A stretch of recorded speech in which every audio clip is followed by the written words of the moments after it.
The Peter Schiff Show. Today's podcast is sponsored by Mint Mobile. Cut your new wireless plan to just $15 a month and get the plan shipped to your door for free. Go to mintmobile.com/gold. Well, I am still traveling. I'm back in the United States, but I happen to be out in Arizona, a little town called Prescott. I'm here with my family visiting my mother-in-law. And from here, we actually go to Las Vegas. We'll be visiting my father-in-law. So I'm still traveling. You know, my wife is going to be recording these songs that she's been working on, I don't know, 6 months or a year. And she's recording, I guess, the final cuts of these songs. She wrote all the songs herself, and she's singing the songs. The guy who did the music was a fan of mine who had reached out to me some time ago just to let me know that he, really appreciated the podcast and been following me. But he was a musician, and he ended up talking to my wife, and they've been collaborating on these songs. So I think they've done a very good job on the music, and I'm looking forward to sharing that with my audience. Everything is going to be uploaded on iTunes and all the, the music channels. I forget the name of them, where everybody puts up their music. But when all that stuff is ready, I'll let everybody know, and you guys could give it a listen, and I'm sure you'll enjoy it. Anyway, I will be back though in Connecticut, I think, for the next podcast. And then I'll be back in Puerto Rico August 10th, and I'll be able to be in my studio and probably do the podcasts in a more regular format. It's been hard to get some time to do them on the road.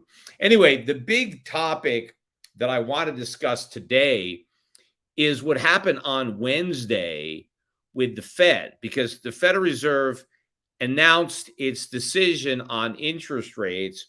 And after a pause, remember the last time the Fed met, they didn't do anything. They left interest rates alone. And at that time, I thought that was it, that the Fed paused because they were worried about the damage that had been done by the rate hikes, and that they didn't want to hike anymore, but they didn't want to come right out and say that. They still wanted to, kind of fake as if they were going to keep hiking, but they came up with an excuse to pause, and I thought they may prolong that. Well, that was wrong, because the Fed did, in fact, raise rates again, another 25 basis points. We're now at 5.25 to 5.5. And I think one of the reasons that the Fed was able to slip in another rate hike was because of the huge rise in the market. Now, I think one of the reasons the market was so strong is because a lot of people jumped to the same conclusion as me, that the Fed was kind of done. And so the market rallied. It was like a relief rally that the rate hikes might be over. But I think that big rally in the market created a sense of comfort for the Fed that, we could slip in another rate hike. And in fact, going into the decision, the odds of a rate hike were near 100%. So, of course, by then, I was pretty much of the view that we were going to get a hike. I no longer believed that the Fed was done, because one thing I've learned over the years is the Fed never wants to surprise the market. So if the market is certain the Fed's going to hike, well, the Fed hikes. The Fed doesn't want to surprise the market, disappoint the market, give the market a reason to be concerned. After all, if the Fed didn't hike, the markets might have thought, why not? Why didn't they hike? What's the problem? What are they worried about that we don't know about? So when the markets are kind of blessing the rate hike because everybody believes the Fed's going to hike, and then, the markets are going up anyway, there's no reason for the Fed not to hike because it can kind of get it in. But the question is, what's going to happen next? Because Powell is still indicating that there's one more hike. But that's really it. And whether or not we go from 5.25, 5.5 to 5.5, 5.75, I don't think that really makes much of a difference. But it's pretty clear from what Powell said, not only in the prepared remarks, but in the press conference that followed, that this is pretty much it. Because Powell mentioned in that Q&A that they don't expect any rate cuts this year. Well, I mean, the year is half over, right? I mean, we're, next week we're starting August. And so the fact that we're not going to get any cuts this year shouldn't surprise anyone. But what Powell did indicate is that the members of the FOMC believe that the rate cuts are going to start next year in 2024. So I think that's pretty dovish to let that cat out of the bag, that we're going to start cutting rates in 2024. And, it doesn't even make any sense for the Fed to even suggest that rate cuts could come as early as next year, when the Fed also removed from their forecast a mild recession. The last time the Fed met, they had a recession in their forecast, which is something they never do. Now, they kind of clarified it by forecasting a mild recession, but they still forecast a recession. They've now changed their mind. According to Powell, based on the economic data that has come out since that forecast, the economy now looks strong enough that the Fed's base case is now a soft landing where the economy avoids recession. We don't even have a recession, and we don't even have any kind of big pickup in unemployment. Well, if that is really the case, if the Fed thinks there's no recession anywhere in sight, and according to Powell, we're still a long way from reaching the 2% inflation goal. He said many times that inflation is still too high. It's a threat. It is, eroding purchasing power. It is hurting the middle class. It's hurting the poor. We're a long way from victory. Given that, if we're a long way from achieving the inflation goal, and the economy is now so strong that they're not even worried about a recession, why would they talk about rate cuts as early as next year? Also, I think the most significant announcement that came out of the meeting is that Powell admitted that the Fed is not going to wait for 2% inflation before it starts cutting rates, because Powell said we don't believe we're going to get back to 2% inflation until sometime in 2025. But he said the Fed is forecasting the first rate cuts to happen in 2024. Well, why cut rates if you're still not at your 2% goal? Well, what Powell tried to say is that we don't have to wait for 2%. We will just assume that if we've made enough progress and we're moving in that direction, well, we'll just start cutting rates anyway, and we'll just assume that the prior rate hikes have got us on a glide path so that we can still get down to 2%, even if we start cutting rates, which makes no sense. In fact, Powell admitted that the Fed is still restrictive in its policy, but that by next year, it may not only move to neutral, but move to accommodative. He said we may lower interest rates to below neutral next year. How are they going to do that? We're not even close to the inflation goal. Yes, if you look at the headline CPI, we got down to 3%, but it's not going to stay there. Oil prices dropped almost 50% between, I think, the summer of 2021 and about 2-3 months ago. It was about a 50% drop in oil prices. That was really what brought headline CPI down from 9% to 3%. Well, over the last 3 months or so, oil prices are up 25%.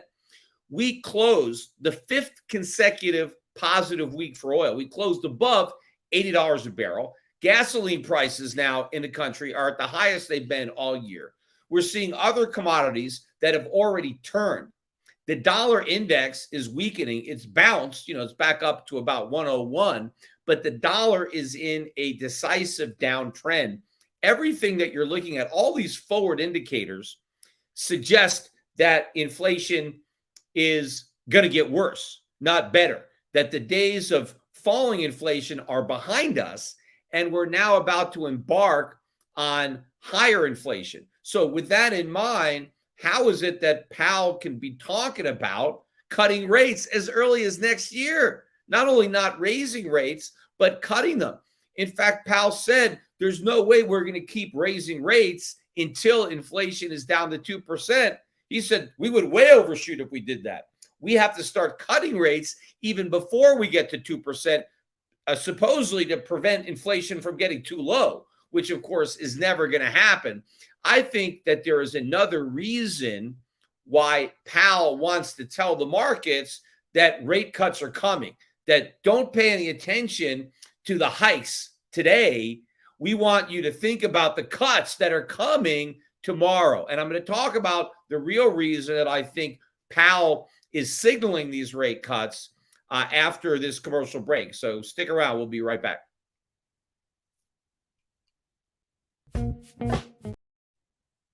Inflation is affecting all of our lives, but thankfully there's one company out there that's giving you a much needed break from the effects of inflation, and that's Mint Mobile. It's the first company to sell premium wireless service online only. Mint Mobile lets you order from home and save a ton with phone plans starting for as little as $15 a month. When it became time to get my young son Preston his own line, Mint Mobile provided the most cost-effective way to do it. This is particularly true today, especially for those of you looking for extra savings. This year, Mint Mobile offers premium wireless for just $15 a month. By going online only and eliminating the traditional costs of retail, Mint Mobile passes significant savings on to you. All plans come with unlimited talk and text plus high-speed data delivered on the nation's largest 5G network. Use your own phone with any Mint Mobile plan and get to keep your same phone number along with all your existing contacts. Switch to Mint Mobile and get premium wireless service starting at just $15 a month. To get your new wireless plan for just $15 a month and to get that plan shipped to your door for free, go to mintmobile.com/gold. That's mintmobile.com/gold. Cut your wireless bill to $15 a month at mintmobile.com/gold.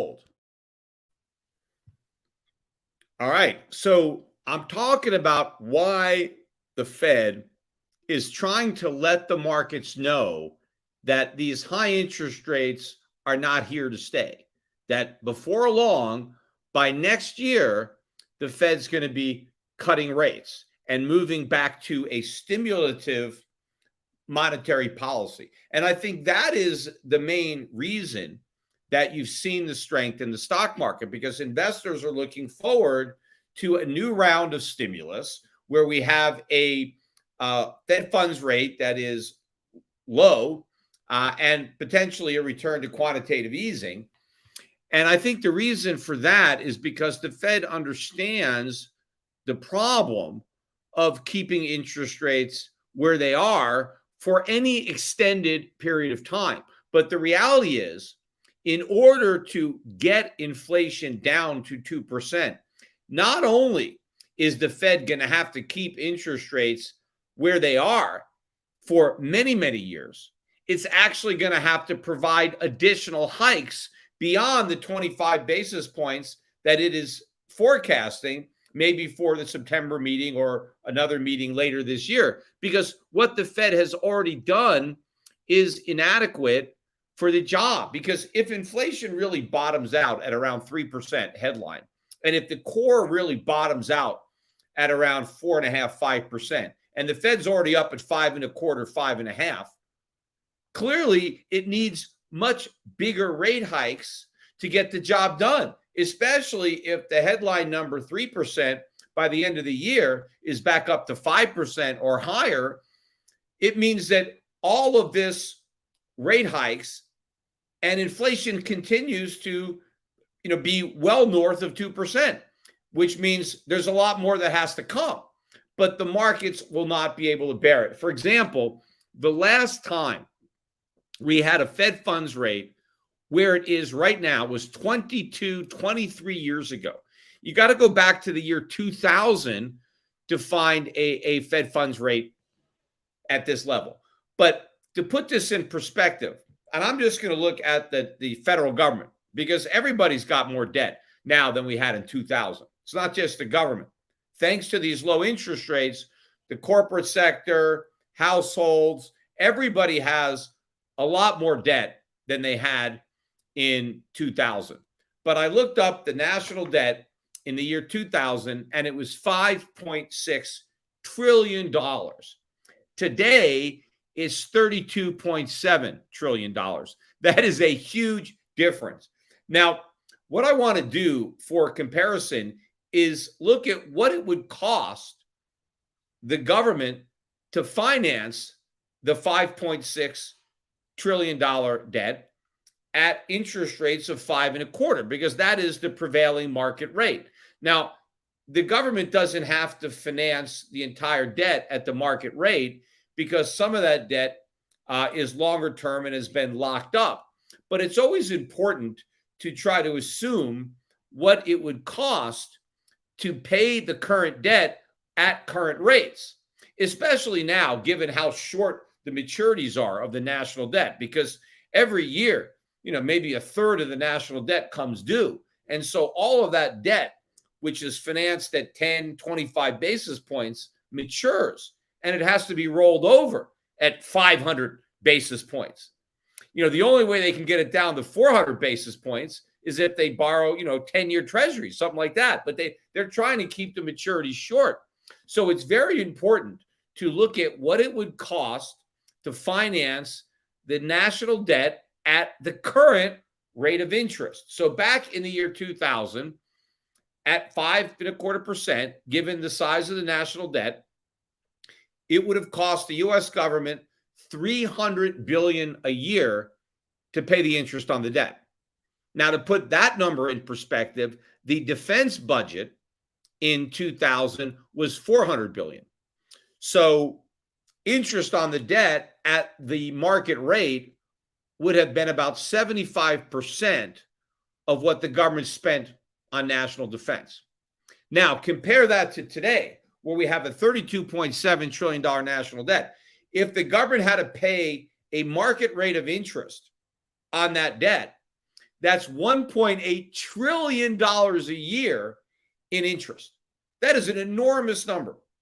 The amount of money spent on defense in 2023, the entire defense budget is $840 billion. So it's more than double what it was in 2000, but interest on the debt is about 6 times what it was in 2000. So today, it would cost more than twice as much as we pay for defense to finance the national debt at the current rate of interest. And the problem is that over the next, let's say, 2, 3, 4 years, the national debt is going to explode from 32.7 trillion to closer to 40 trillion. So it's going to be a much bigger number, because over those years, more and more of that low yielding debt is going to mature and have to be refinanced at the market rate, which is currently 5.25%, 5.5%, but which could be quite a bit higher than that. Now, this is impossible. There is no way the government can pay 1.8 trillion a year in interest, let alone 2 or 3 trillion, which is what it would pay if the Fed left interest rates at this level for a long enough period of time. So it's got to tell the markets that rates are coming down. It's got to give the markets that false sense of confidence not to have to worry that today's high interest rates are here to stay. Well, they are here to stay. In fact, they're going to get even higher because inflation's not going away. The Fed is still pretending that what it's done is enough to bring inflation back down to 2% to the extent that they can already start cutting rates next year. Even though inflation is nowhere near 2%, the Fed is telling the markets, don't worry, we're cutting rates next year. Now, another reason that this is important is mortgages, the housing market. Right now, the 30-year fixed rate mortgage is 6.8% is where they averaged, I think, at the end of the week. Just a little bit under 7%. But if you look at what's happening in the bond market is getting clobbered right now. The bond market, almost all the maturities now are back above 4% on the shorter end. But the bond market, to me, if you look at that chart, the bonds look like they're about to get hit. And I think we're going to see an 8% fixed rate mortgage by the end of this year, which isn't that big a move from 6.8. 8%. By the way, we finally broke a winning streak. We had a 13-day winning streak in the Dow. The last time we had a 13-day winning streak on the Dow was 1987. Now, that year didn't end very well because we had the stock market crash in October. The 14th day was a down day for the Dow, so we didn't hit a 14th day in a row. That would have been a record which went back, 100 years or so, or I forget how long it would have been.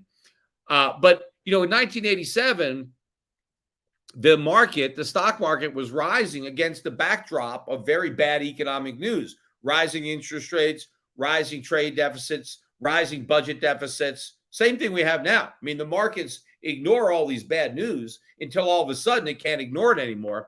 And I think that's what's going to happen because the bond market is really getting clobbered. But the point I'm trying to make here about real estate, if mortgage rates get to 8%, the last time mortgages were at 8% was also in the year 2000. So the last time we had a Fed funds rate where it is today, we had 8% mortgages. And so I think that we're going to get 8% mortgages again this year.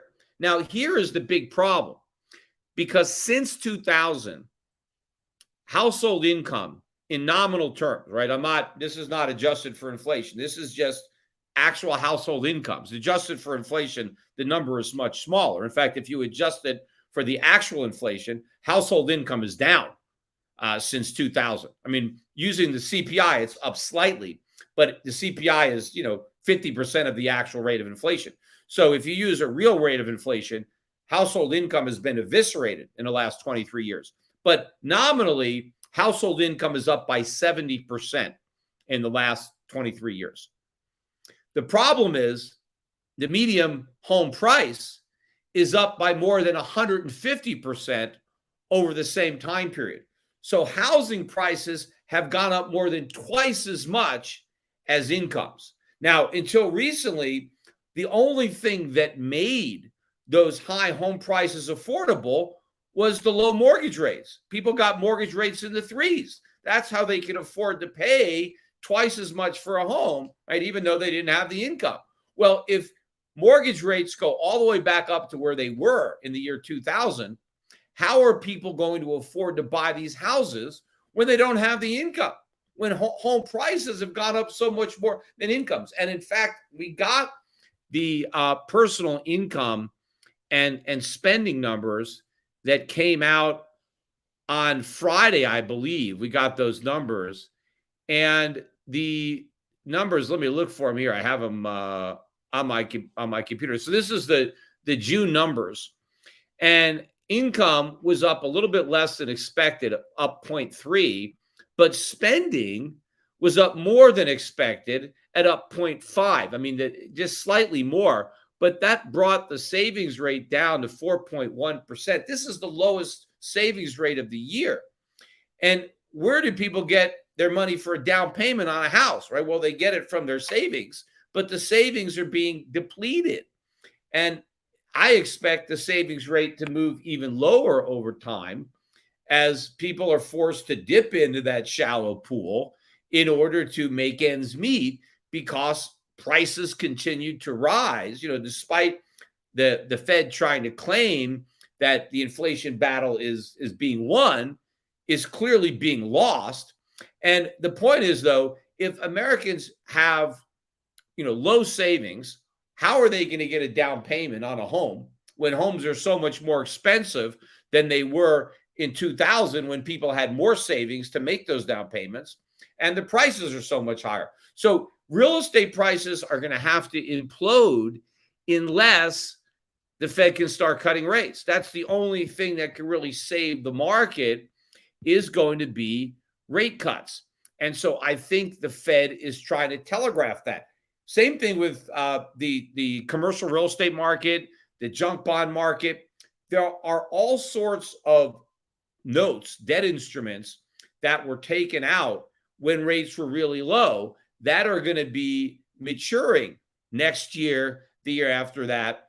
And the Fed has to hold out some hope, right? Let the markets believe that there's going to be some relief coming, like the cavalry is coming to the rescue and rates are going to be able to come down. But what? How could that possibly be when inflation is still as high as it is? There is no justification for lower interest rates. Yet Powell wants to pretend that we are going to be returning to a low interest rate environment. Well, how is that possible? Because we're not going to return to a low inflation environment. And if we're not going to return to a low inflation environment, we're not going to return to a low interest rate environment. In fact, last week, we got the news that the Teamsters had reached an agreement with UPS for substantial wage hikes over the next 5 years. I'm not sure the full time. I didn't see the exact number for them, but I saw the part-time workers, part-time drivers for UPS, and they're basically getting a 10% raise per year. It was 9 point something, but rounds it up to 10%.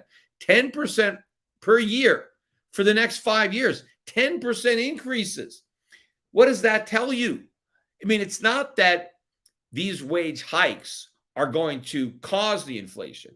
The point is the inflation has resulted in these wage hikes. Again, during the Q&A portion of the press conference, a lot of the reporters asked Powell about if he was worried that rising wages would be a problem for inflation and wage inflation, or would rising food prices be a problem creating inflation.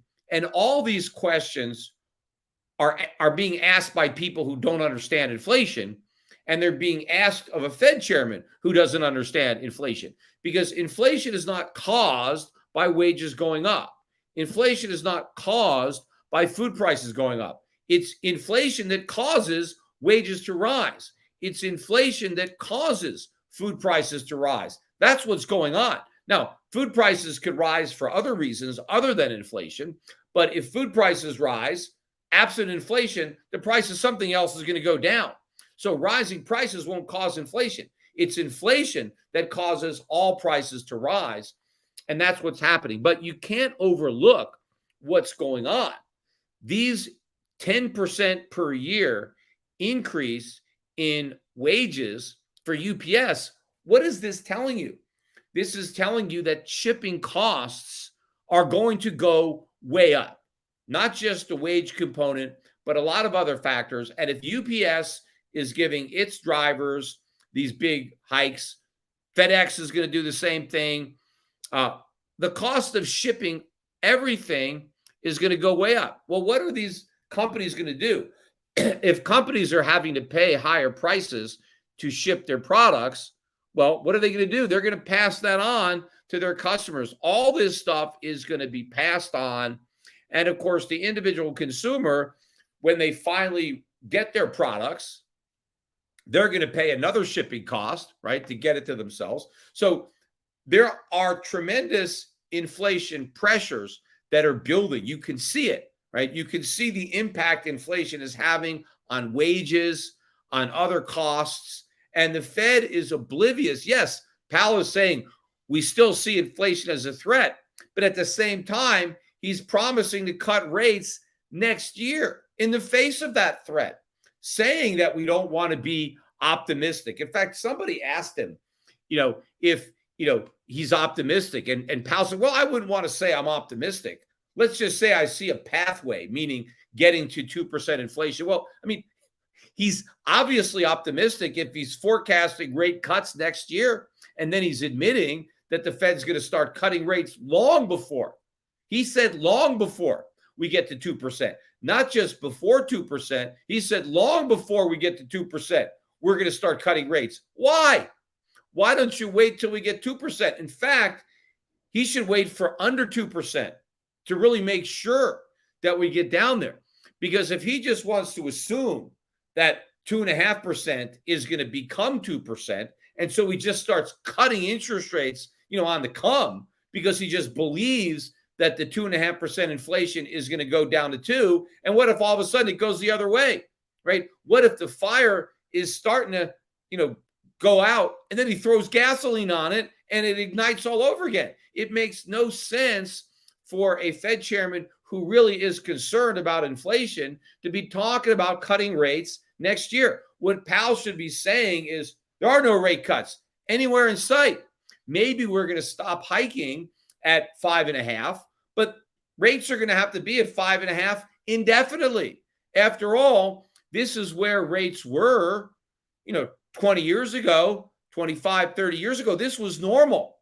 A 5%, 5.25%, 5.5% Fed funds rate is not low. Historically, if you go back ever since we've been off the gold standard, but certainly if you go back to the 1970s, 1980s, 1990s, the rate we have right now is not high. It's kind of average to low. So why would Powell be promising a return to the very artificially low interest rates that caused all this inflation in the first place? The reason inflation broke out to the highest level since the 1970s is because we kept interest rates so low for so long. Why would Powell be talking about returning to those very policies that created the problem that the Fed is now struggling with? Because Powell cannot be honest with the markets. Because if Powell actually told the markets the truth that high interest rates are here to stay, the markets would crash. There's no doubt in my mind that that's what would happen. And the reason the markets haven't crashed is because Powell continues to suggest, not only suggest, to say, to reassure the markets that it doesn't matter whether we hike rates again in September, because by next year we're cutting rates. So don't worry. This is all temporary. The pain is going to go away. We've got relief coming. Well, the pain's not going to go away. The pain is actually going to get worse. Now, I wanted to talk about some of the other data points that came out during the week, because on Thursday, we got some strong economic data that actually sent the price of gold tumbling about $27, although it recovered about half those gains the following day on Friday. But the GDP numbers came out for Q2. This is the initial estimate. And I was surprised by this number. The consensus was for up 1.5%. And that was a decline from the 2% from the first quarter. And instead, we got 2.4%, which is a big number. I mean, not big in, absolute terms, but relative to expectations. In fact, the consensus forecast was for a rise of between 0.3 and 2.2. So we came out above the upper end. And the personal consumption expenditures, that was only a tad hotter than expected. They were looking at 1.5, which was a big decline from the 4.2 from Q1. But we got 1.6. But that really spooked the markets. That also caused a massive sell-off in the bond market that day. So bonds got clobbered. It also caused a big rally in the dollar.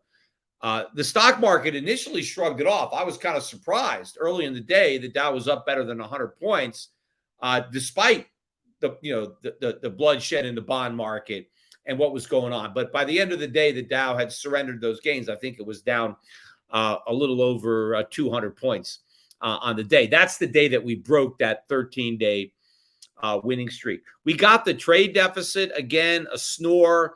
Nobody talks about it. This is the trade deficit in goods.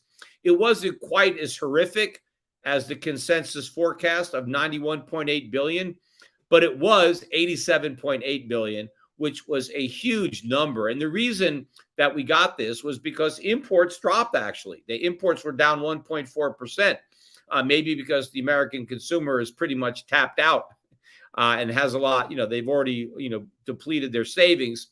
And so imports were down a bit. Exports were also up slightly, 0.2. And that's why the trade deficit narrowed a bit in goods, but it's still horrific. And again, this is merchandise 87.8 billion.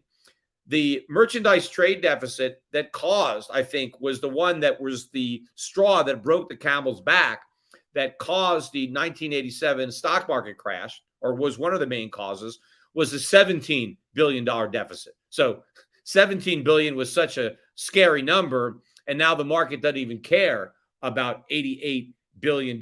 So these are horrific deficits that are going to be a big deal very soon. Again, it doesn't matter until it matters. But we got, more negative economic news. We got the Chicago Fed national activity. These numbers continue to be very weak. Last month, it was in May, rather, it was minus 0.15. That was revised to minus 0.28, so a worse number. The forecast for June was positive 0.3. It came out as negative 0.32. So according to Chicago Fed, basically, it looks like recession is coming or here. The PMI came out for June. This one was actually above 50, so slight growth at 52. But manufacturing is still in the red at just 49. So that's in contraction in manufacturing. The service sector was slightly, a positive at 52. Durable goods, that also came out on Thursday. That was another stronger number that helped cause the carnage in the bond market and the sell-off in gold, because the number was positive 4.7. And that was versus a consensus of up 0.5. So a big number. And ex-transportations, it was supposed to be down 0.1. It came out at up 0.6. So this was a number that was stronger than expected, and contributed to what happened in the market. But again, if you look at the chart, the bond market looks horrific. I mean, we had a little bit of a rally on Friday, and the yield on the 10-year just back below 4%, 3.97. But the 5-year is almost 4.2. And even the 30-year is 4.03. But if you look at these charts, it looks to me like we're going to be breaking down in the bond market. And how much longer the stock market can ignore the breakdown of the bond market. There's a lot of people that have been looking for a big rally in the bond market. A lot of people have been saying, buy treasuries, lock in these yields. And I've been warning people not to buy treasuries. In fact, again, I was on Fox Business on Wednesday. That was the day before I left Connecticut for Arizona. I went into the studio and I was with Liz Clayman. If you haven't seen that, it's up on my YouTube channel. But again, the guy that was on there with me was recommending treasuries. A lot of people. The Bond King, right? Jeff Gundlach I've been watching him on CNBC, touting treasuries, buy these bonds, lock in these yields. He's been saying this. A lot of people have been recommending bonds because they think this is you're locking in these high yields. They're not high. These yields are still low, especially when you contrast them to the rate of inflation. But I think we're getting ready to disappoint a lot of people who have been trying to pick the bottom in the bond market and who have been buying the 10-year or longer, thinking they're going to make a gain. They're about to get hit with some unexpected losses. And not only is this going to be a problem for the people who buy the bonds, it's going to be a big problem for the banks, because the banks are about to get another leg down in their portfolios, because their bond portfolios, their mortgage portfolios are about to take another big hit when we get another leg down in the bond market. And that's going to be a big problem. It's a big problem for the Fed too, because now the Fed has to bail these banks out by doing quantitative easing. During the Q&A, Powell actually got a question. Somebody said, you're going to start cutting rates, right, by next year. Is it possible that you're still going to be doing quantitative tightening, right? Because the Fed is still committed to shrinking its balance sheet, yet they just said they're going to start cutting rates next year. And so this reporter said, well, are you going to be cutting rates while you're still doing quantitative tightening? And Powell's response was, yeah, that could be. right? Because he doesn't want to acknowledge that they're going to go back to quantitative easing next year, but that's exactly what he's going to do. In fact, I actually think that the Fed's going to go back to QE before it starts cutting rates. I think it's going to be forced to go back to QE to bail out the banks based on the next leg down in the bond market and the mortgage-backed security market. But also, it's going to have to bail out the U.S. government because more and more of this debt is maturing, and the Fed is having to go into the bond market and finance it at current rates. There are no buyers there. The world doesn't want to loan us all this money. And so the Fed is not just the lender of last resort, it's the lender of only resort.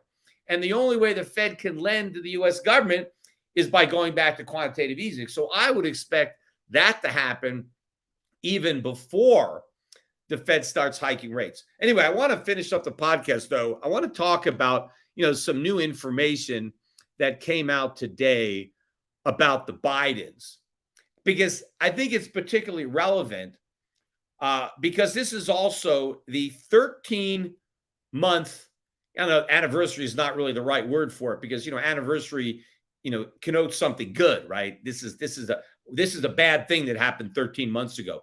It was the 30th of June last year in 2022 that the regulators in Puerto Rico shut down my bank and held a press conference and brought the IRS, the J5 in there to talk about how they suspected the bank had been laundering money and evaded taxes, even though they knew that the bank didn't do that. Yes, they may have suspected the bank of those things before they started the investigation back in January of 2020. But by the time they finished their extensive investigation 2 years later, they knew that all of those suspicions were unwarranted because they didn't find any evidence of money laundering or tax evasion. I mean, not only did they not find evidence that the bank helped people launder money or evade taxes, they couldn't even find any evidence that it happened. Thousands of accounts. They couldn't come up with one example of a customer that actually did something wrong. At that press conference, they made a big deal. They said, there's hundreds of investigations of customers of this bank. Yeah, well, so far as I know, none of them have been charged with anything. There was a report in January that these two guys were arrested in England, and it was somehow in connection with my bank, although they never actually came out and said they had accounts with my bank, so I have no idea. But I've heard nothing about that. They've never released their names, and as far as I know, they've never been charged with anything. They got arrested, but there was never a follow-up article that they were ever charged with anything. So as far as I know, nothing has happened. Not only did nothing happen to my bank, but nothing has happened as a result of any of these investigations. But the reason I want to talk about this is because the news story that came out today, and I read about this, on Zero Hedge, and I researched it too, is that the banks where the Bidens had their accounts, remember they had all these shell companies, all these LLCs that they had set up, and these LLCs had accounts at major banks, right? JP Morgan, Bank of America, Chase, all the big banks, right? I mean, they didn't have an account with my bank. Of course, that's the irony. There's no way they could have opened one. Our compliance was too strict. I mean, first of all, we didn't take Americans, so we wouldn't have taken the Bidens. But we also didn't take politically exposed people. They're called PEPs, P-E-P. That's the anachronism in the banking world. Why didn't my bank take PEPs? Because we thought they were too risky. And clearly, the Bidens were doing a lot of shady things. We didn't want any politicians to have accounts at our bank because we didn't trust them, right? We know these guys break the law, so we didn't want them doing it at our bank. But, these big banks, they got no problem with taking politicians. So they took the Bidens and all these accounts. They filed over the course of, I'm not sure how many years, 170 suspicious activity reports. Those are called SARs on the Bidens. That means the bank saw something suspicious in the transaction and notified the government. Hey, look, we're worried about this transaction in this account. The government did nothing. Now, you can see, okay, maybe one or two SARs, no big deal. 170 on the same group of accounts, and nothing. I mean, what is the point of requiring banks to file these suspicious activity reports if you don't even look into them? They must have looked into them. Somebody at the Justice Department, somebody somewhere must have looked into these SARs and saw that they were linked to these Biden-related accounts, and so they did nothing. Here's the irony. None of these big banks, despite filing all of these SARs, none of these banks closed any of the Biden's accounts. They just let them keep on banking. Even though they were doing all this suspicious stuff, they kept the account open. They kept processing all these suspicious transactions. All they did is tell the government that they're doing it, and they figured, okay, we covered our butts, but they continued to bank these LLCs. Now, contrast that to what my bank would have done. We would have shut the account down. We wouldn't have just continued to bank them. We got a lot of SARs that we filed, but we always shut the account down. We didn't want to take a chance. So if we saw something suspicious, and just because it's suspicious, that doesn't mean the customer actually did anything wrong, right? It just looks like maybe they did something wrong. And so you tell the government. But my bank was so cautious. We didn't want to take a chance. See, these big banks don't have as much to worry about. But we depended at my bank on our correspondent banking relationships. And so we needed to make sure we were extra clean. That's why, we didn't take politically exposed people. There was about 13 different types of people that we wouldn't even take accounts from because they were too high risk. And then if there was any suspicious activity, not only did we file the SAR, we closed the account. We said, you know what? You can't do any more business with us. We don't want to take a chance. That's how strict my bank was. The irony, Westpac in Australia, we had a correspondent banking relationship with Westpac. Westpac in Australia was fined like $2 billion for millions of anti-money laundering violations that were made by its correspondent banks. So they were holding Westpac responsible for these AML violations from correspondent banks like Euro Pacific Bank. But here's the important point. None of those multi-million violations were related to my bank, even though we were a correspondent customer of Westpac, and we were submitting all sorts of wires that they were processing. None of our wires were the problem. It was all these other banks that had suspicious wires. They're the reason that Westpac got in trouble. They're the reason that Westpac got fined. But 60 Minutes Australia didn't look at any of those banks and accused those banks of helping Australians launder their money or evade taxes. They accused the one bank that had a relationship with Westpac that was squeaky clean. We did nothing wrong. And again, here is the irony. 60 Minutes and these reporters said that, hey, you got 100, Euro Pacific had like 100 Australian customers. And they said that those Australian customers were using my bank so they could evade taxes, right? Even though not a single one of them has been found to have used their account to evade taxes, they said that they were using my bank to evade their taxes. Why? Because they said, well, Peter Schiff's bank wasn't subject to the CRS reporting requirements. Well, neither were any of these big banks that the Bidens were doing business with, because no banks in the United States are subject to CRS, not just Puerto Rican banks, all banks. Every single American bank was operating under the same rules as my bank in Puerto Rico. Here's the truth.